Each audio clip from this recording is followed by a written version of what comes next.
The grand hall of Valoria shimmered with bioluminescent crystals, each one pulsing in rhythm with the planetary core beneath. Princess Zerathine stood at the center of the ceremonial platform, her forearms crossed in a gesture that every species in the Galactic Council recognized as defiance. "No," she said again, her voice carrying the harmonic undertones that made Valorian's speech sound like music. "I will not choose any of them." The council chamber erupted in a cacophony of alien protests. The Krillian ambassador's antennae quivered with rage. The Matherian delegate released a cloud of frustrated pheromones. Even the stoic Zenthric representative shifted its crystalline form. In what could only be interpreted as shock, High Counselor Drexmer raised his six-fingered hand, demanding silence. "Princess, this is the 5th session. The treaty requires you to select a mate from among the council species to seal the alliance. The survival of Valoria depends on this union." Nancy Chen sat in the human delegation's corner, her notepad balanced on her knee, trying to remain invisible. As the junior xenoanthropologist on Earth's first deep space diplomatic mission, she was supposed to observe, not participate. Her role was to study, to learn, to keep her mouth shut. Beside her, Parker Williams maintained his characteristic silence. The security officer had barely spoken 3 words since they'd arrived on Valoria 2 weeks ago. Nancy had initially thought him rude, but she'd come to understand that Parker simply preferred to watch, to listen, to absorb everything before forming an opinion. "The human delegation has not presented a candidate," Princess Zerathine said suddenly, her golden eyes scanning the room until they found Nancy and Parker. Nancy felt her stomach drop. Earth had specifically declined to offer a suitor. Humanity was too new to the Galactic Council, too fragile in its alliances. They couldn't risk the political complications. "Your Highness," Ambassador Rodriguez stood quickly, his diplomatic smile firmly in place.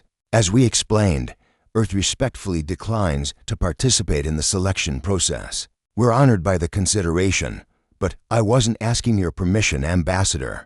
The princess descended from her platform, her ceremonial robes trailing behind her like liquid starlight. She moved through the crowd of suitors, the towering Krillians, the ethereal Matherians, the geometrically perfect Zenthrax, ignoring them all. She stopped directly in front of Parker. The security officer looked up, meeting her gaze without flinching. Where others had postured and preened, Parker simply sat, his expression neutral. His posture relaxed but alert. "You," Zerathine said. "You will be my choice." The chamber exploded. Ambassadors shouted. Suitors roared their protests. Ambassador Rodriguez looked like he might faint. Nancy grabbed Parker's arm. "Say something," she hissed, but Parker was already standing, his movement fluid and unhurried despite the chaos around them. He was tall for a human, but still shorter than most species present. Unremarkable, Nancy had thought when she first met him. Now, standing before an alien princess while the galaxy's most powerful beings raged around him, Parker seemed anything but unremarkable. "Why?" Parker asked, his voice quiet enough that only Zerathine and Nancy could hear. The princess tilted her head, a gesture Nancy had learned meant curiosity in Valorian culture. "You're the only one who hasn't tried to convince me of anything." The Krillians boasted of their military might. The Matherians sang songs of their genetic perfection. The Zenthrax calculated our compatibility down to the molecular level. She paused. "You just sat there, watching, judging nothing." "I'm a soldier," Parker said simply, "not a diplomat. I don't have the right words. Words are cheap."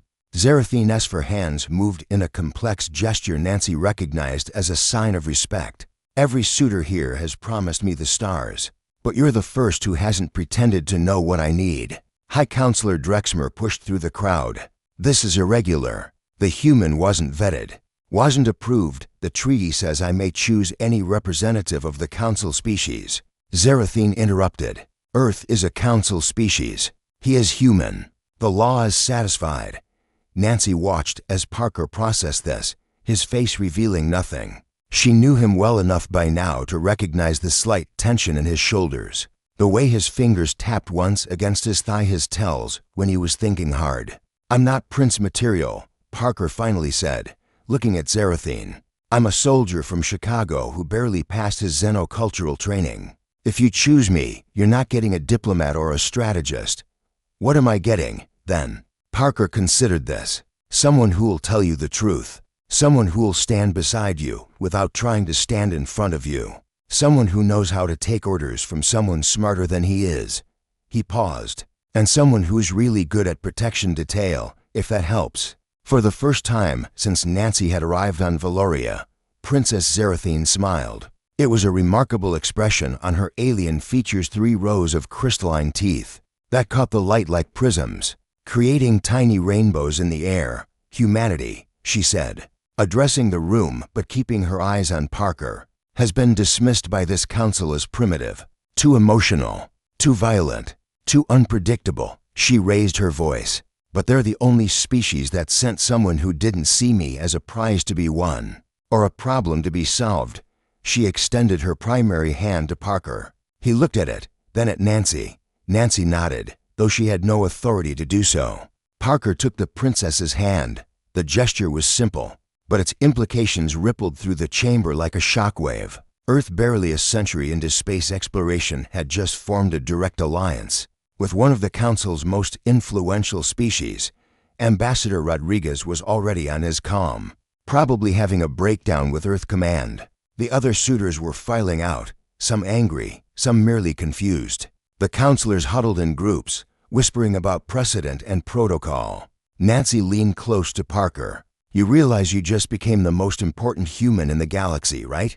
Parker's expression didn't change. I realize I just got voluntold for the hardest assignment of my life. Why did you accept?